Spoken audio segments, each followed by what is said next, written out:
I'm Oliver Farry, and this is Daybreak. Here are this morning's headlines. Spain beat 2-0 in Dallas to advance to their second World Cup final. Les Bleus failed to get out of the blocks and are dominated by La Roja, who win thanks to goals in each half from Miguel Oyarzabal and Pedro Porro. We'll be going to Madrid to get the Spanish from Sarah Morris. Donald Trump says the US will strike power stations and bridges if Iran does not agree to a peace deal.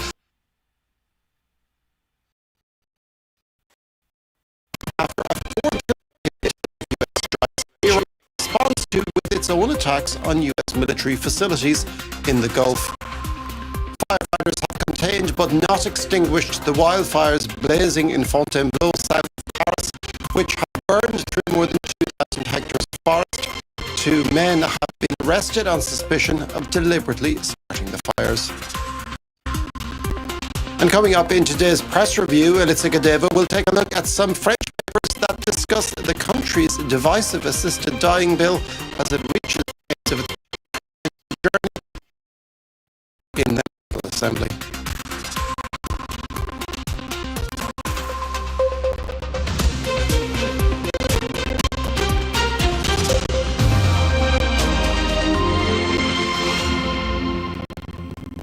It was the end of the line for France at the World Cup on Tuesday as Les Bleus were defeated 2-0 by fellow tournament favourites Spain in Dallas. The European champions were dominant throughout and scored goals either side of half-time from Miguel Oyarzabal and Pedro Porro. It means that Didier Deschamps will finish his 14-year at the match in Miami on Saturday, while Spain go through to Sunday's final. Is the winner of Wednesday's second semi-final between England and Argentina. Morgan Eyre has the story. It's a party in the streets of Madrid after Spain booked their place in the World Cup final after beating France 2-0. Both teams were among the favourites going into the competition, but Spain had the edge in the end, denying Les Bleus a chance at their third World Cup trophy. Miguel Oyarzabal scored a penalty in the first half before Pedro Porro doubled the lead in the 58th minute. After the final whistle blew, the Spanish fiesta spilled outside the stadium. We are a team. That's what makes us great. We're a team. We don't have great individuals. We're a team, and that's what makes us the collective force. I expected more from France, but Spain controlled the match so much with that wonderful midfield that it was thrashing. A football and tactical thrashing. And bravo to the coach. It was a much more sombre evening in Paris, with French fans coming to terms with their disappointment. Spain really crushed us. The referee might have overlooked some fouls early on, but there's no denying that they were better than us. I felt very sad because we were able to win today, but the team wasn't perfect. And it was quite sad because we weren't playing 100% today, I think. And it's a sentiment shared by France's coach Didier Deschamps. Argentina and England will go head-to-head on Wednesday night, with the winner joining Spain in the final competition. And for more on a very satisfactory evening for Spain, we can go to our correspondent Sarah Morris in Madrid. Good morning, Sarah. Can you tell me how that win has been greeted in Spain? I imagine quite happily. So, yes, the sun's going up on a very happy Spain this morning, and a lot of bleary-eyed fans who stayed up very late celebrating this historic entry into the World Cup final. This is really only the third time, the second time officially, because you have to go back to 1950 for the first time they were in the last four, and once they got into this final stage in 2010, they actually went on to win their first World Cup. So this historic moment across the you can quite imagine, and really Marca, because it's really, again, we're often of a World Cup. The fans really can't quite believe how dominant Spain was, because France were the hot favourites. They didn't expect it to be such a comfortable victory. And we see in El Mundo, the centrist newspaper, it says, an unforgettable Spain brings France to their knees. They really were amazed. Some of the commentating and the pundits here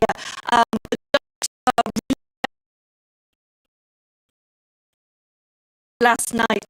One of them says, Eduardo Calao, he says, how can Spain so calm, so serene, brushing a speck of dust from its jacket label, whistling almost with a toothpick in its mouth, drove France mad, reduced the favourites, the unbeatable, all-powerful France, to nothing, absolute nothing.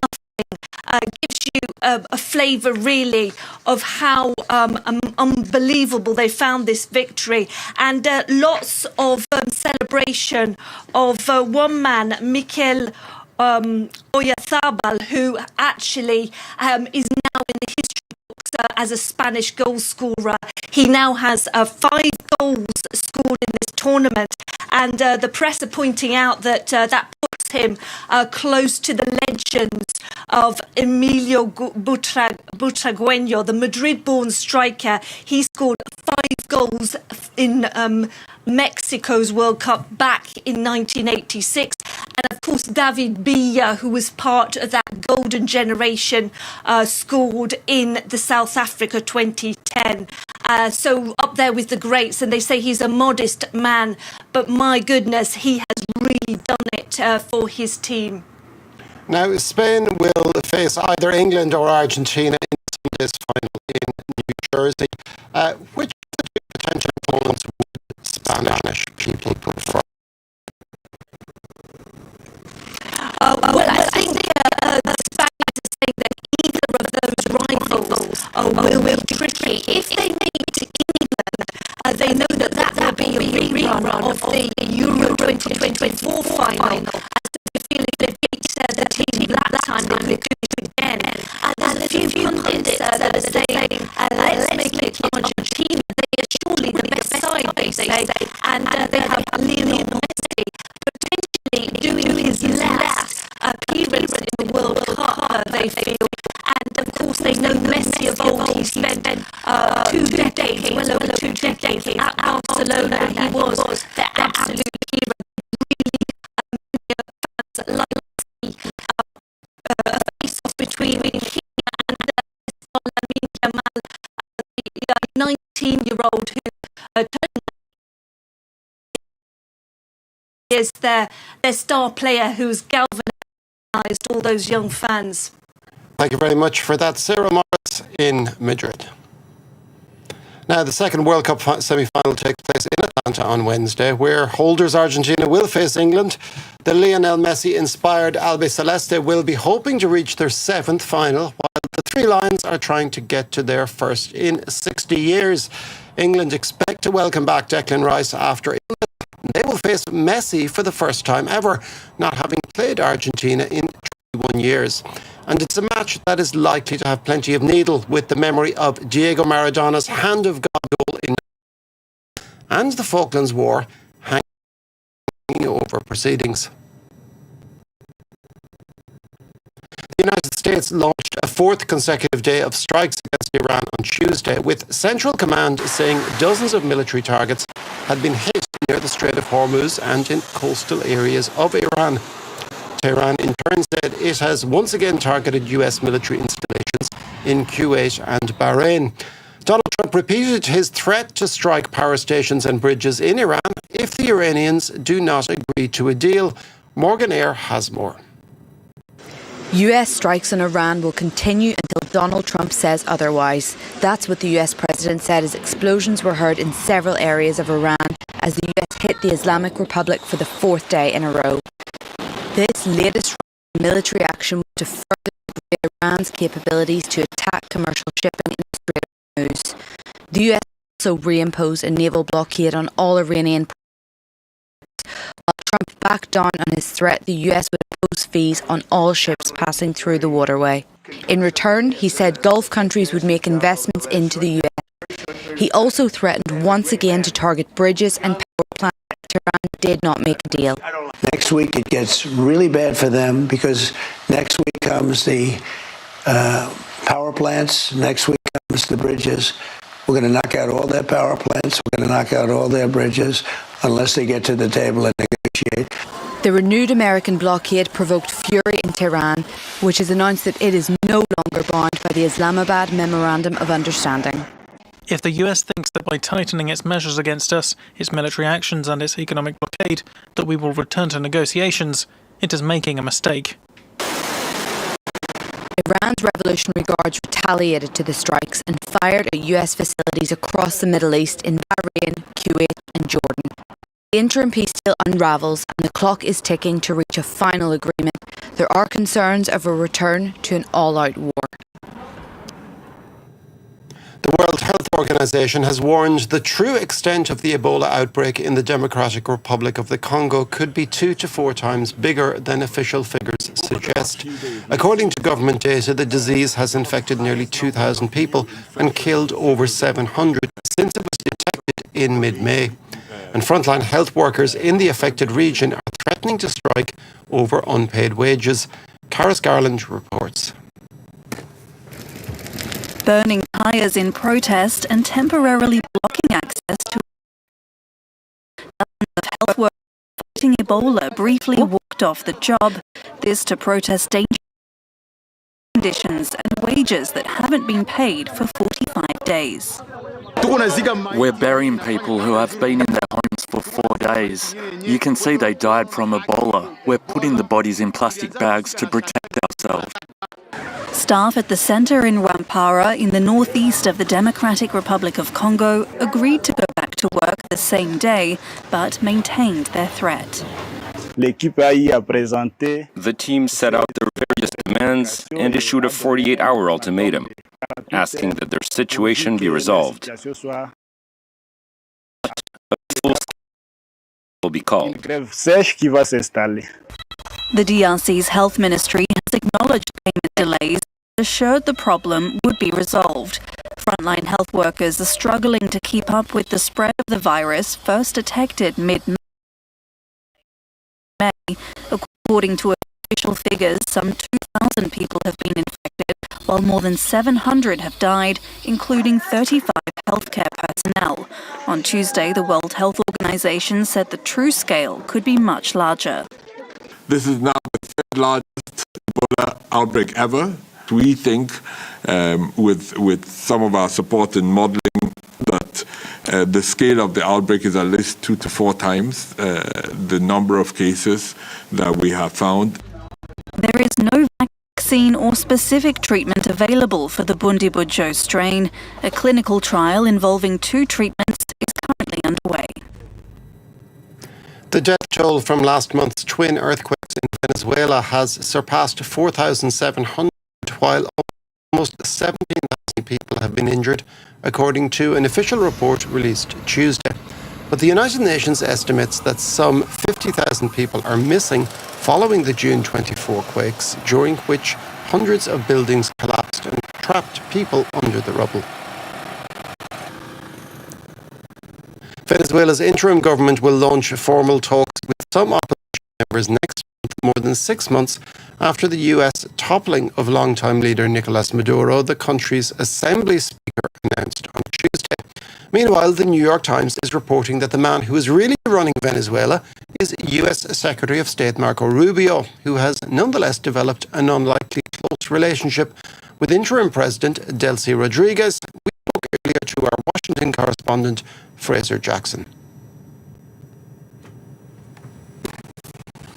6 months after a daring raid which snatched Venezuelan President Maduro from his residence, the New York Times is offering new information about how the country is functioning. And effectively, it appears it is being run by Marco Rubio, the Secretary of State. The Times says that Marco Rubio has become the, quote, de facto viceroy of Venezuela, something which has not been seen since the Americans occupied Iraq after the 2003 invasion invasion of Iraq there, then apparently his relationship with Delcy Rodriguez, who was the vice president of Maduro, is quite warm. They message each other over WhatsApp, they gossip on WhatsApp, send each other birthday messages and selfies as well. Now, the New York Times says that Marco Rubio is effectively controlling Venezuela's finances, the distribution of its natural resources, and its government. Now, the US Treasury receives the revenue from most of Venezuela's exports and then holds on to that revenue and effectively sends money back to Venezuela through its banking system, almost like a kind of pocket money or allowance for the country given to them by the United States. Marco Rubio and his team are setting the conditions on what that money can be spent on as well, and also by whom, according to the New York Times. This setup, though, is said to be mutually beneficial. It has stopped corruption inside Venezuela and some of the more endemic schemes that were involved there, and it's also stopping creditors from seeking their debts from Venezuela as the country is now effectively under the protection of the Treasury.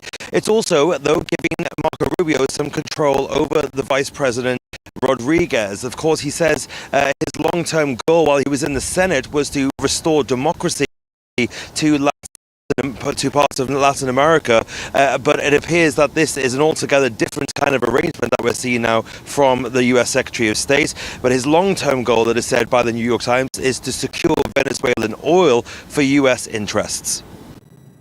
Authorities say the wildfires that have raged since Sunday in Fontainebleau, south of Paris, are now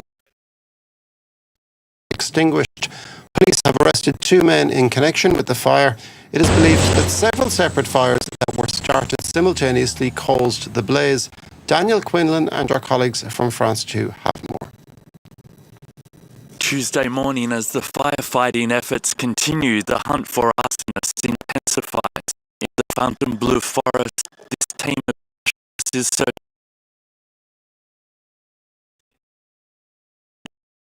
points. C'est un appareil qui permet de rechercher des device used to detect traces of hydrocarbons, so it could be any type of petrol or alcohol-based mixture. In fact, it's starting to pick up a bit, as you can hear. This may indicate the presence of accelerants. This site has been photographed and documented as a crime scene. Soil samples are taken. This is a forensic seal. It cannot be opened now. It will only be opened by the lab technician who will analyze it. The evidence gathered in the forest will be analysed here at the Gendarmerie's Institute of Criminal Research. These soil samples will undergo chemical analysis. This machine will separate the various components of the mixture contained in the vial, and this separation will produce an image.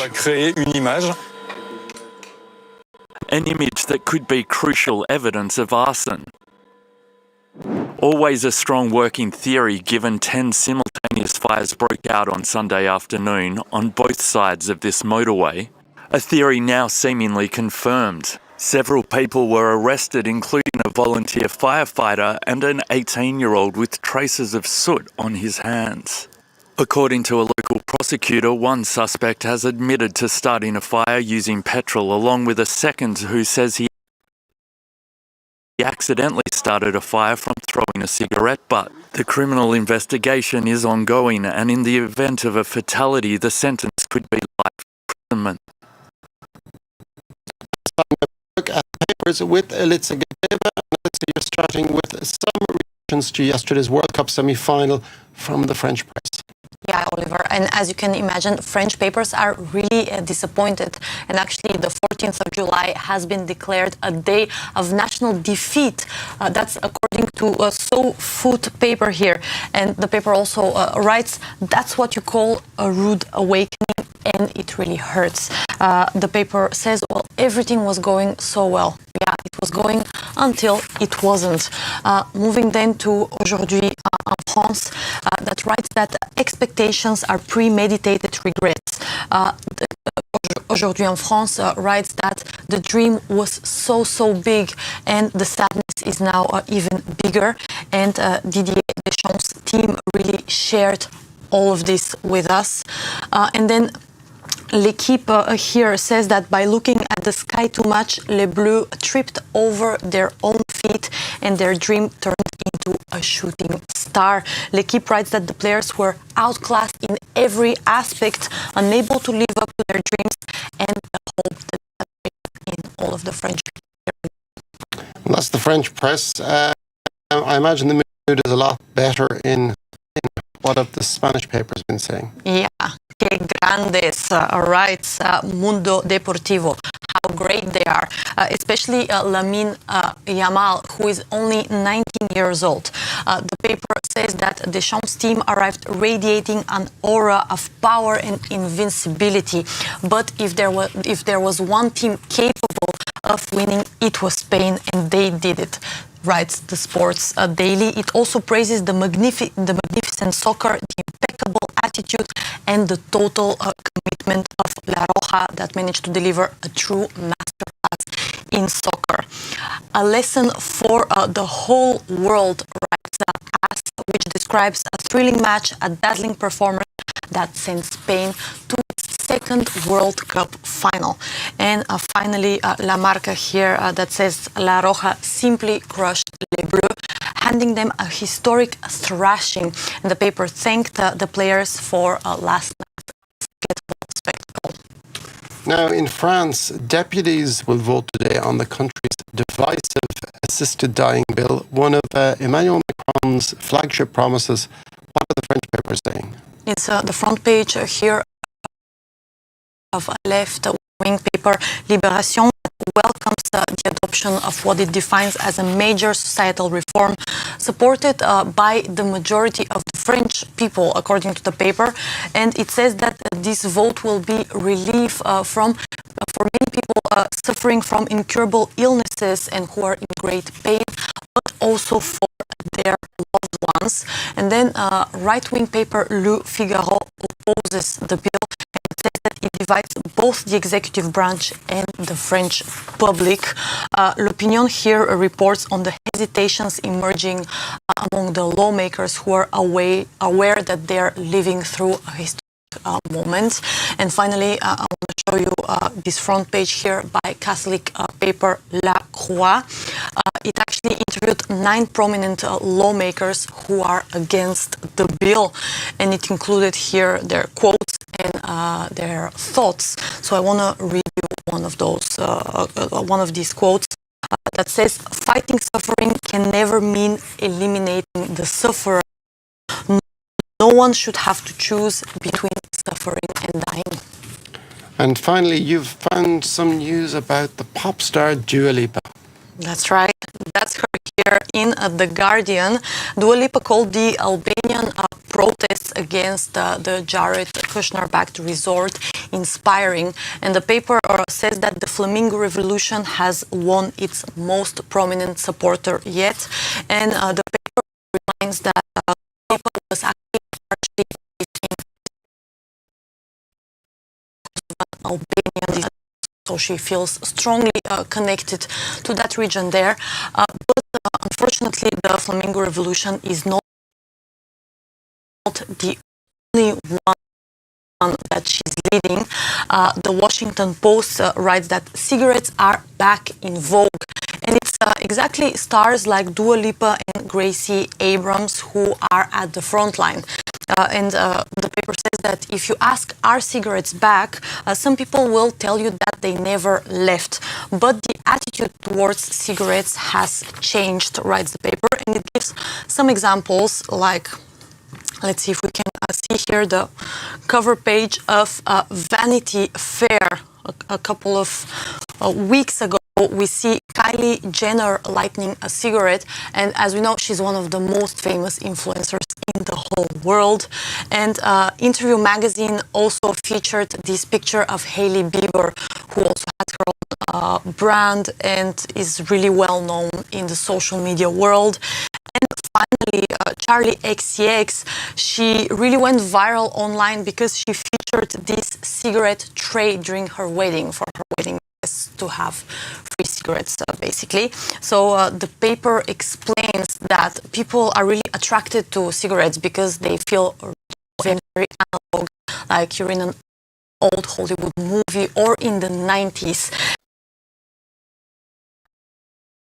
And after the quote near oppressive wellness and clean girl era, people really are searching for that vintage and messy feeling that cigarettes are bringing, I guess, Oliver. And it's good news for those long-suffering tobacco companies. Thank you very much for that, Elitsa Gadeva.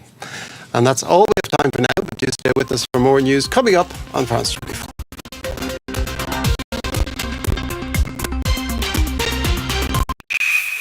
Port Arthur, Tasmania. Unthinkable.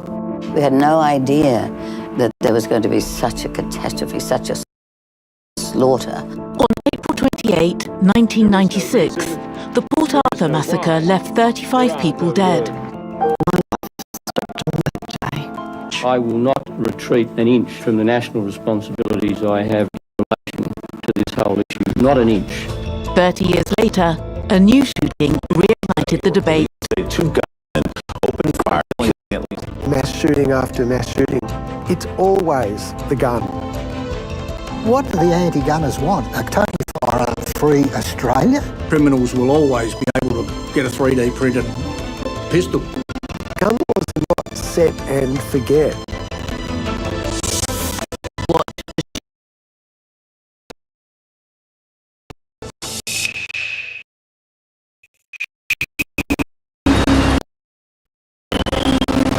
This week on Reporters, we take you to New Delhi, the most polluted capital in the world. Evidence suggests that 1 in 3 lung cancers in India are probably not related to smoking. Damage starts right when the baby is in the womb. Everyday pollution levels far exceed recommended by the World Health Organization, putting at risk the health of this megacity's 30 million residents. It doesn't feel good to work in pollution, but what can we do? So, is Delhi becoming unlivable, unbreathable? As civil society mobilizes, the Indian government faces growing accusations of inaction. Hiding pollution data, these levels, is criminal neglect, it's bad governance. Watch Delhi suffocating. The battle for clean air on France 24. This week, music takes center stage on Paris des Arts. Rapper Kalash is busy promoting his new album, Ex Voto. J'ai juste laissé parler ce que je ressentais sur le moment de création, et que c'est tout ce qui en ressort, c'est les états d'âme d'un homme, je pense, de père de famille de 38 ans. Next, we meet Manon Lita and hear her latest poetic track, Le Petit Pêcheur, a song that celebrates happiness and simplicity. C'est Maud Aloise qui interroge notre rapport au bonheur, à ce qui compte vraiment, à la vraie richesse, se laisser vivre. And for this week's highlight, we head to Geneva for a boat ride on its famous lake. Watch Paris des Arts